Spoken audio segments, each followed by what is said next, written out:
Жуырда Ақтоғайда құнды жәдігер ежелгі қорым табылды. Ерекше тарихи жәдігерді кеніштің болашақ қоймасын салып жатқан мердігерлік компания қызметкерлері тапты. По проекту мы должны были здесь строить. Жоба бойынша бұл қоймаларға дамба салуымыз керек болатын. Төңіректе шолу барысында маңайда ерекше төмпешіктерді көзім шалды. Қарасам, қорғандарға немесе шағын қорғандарға ұқсайды екен. Содан соң бұл ойымды басшыларға жеткіздім. Поставил в известность свое руководство. Археологиялық жұмыстар барысында бұл жерден 19 қорған табылды.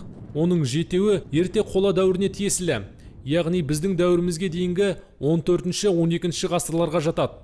Қалған 12 қорған темір дәуіріне тиесілі. Осы дәуірге жататын қорымдардағы мәйіттер сақтардың дәуіріне сай, мәйіттің басы күнбатысқа қарай жерленген. Қорған салынбаған, тас төселмеген.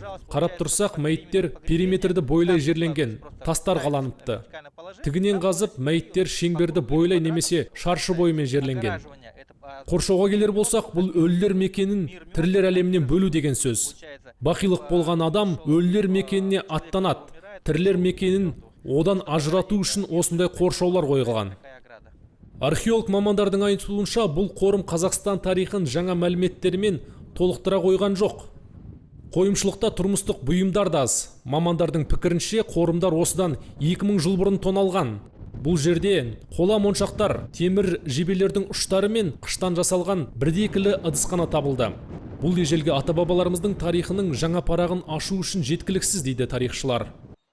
Бүгінгі таңда қорғандардың зерттеу жұмыстары аяқталды. Ақтоғайдағы құрылыс өзгеріссіз жүріп жатыр.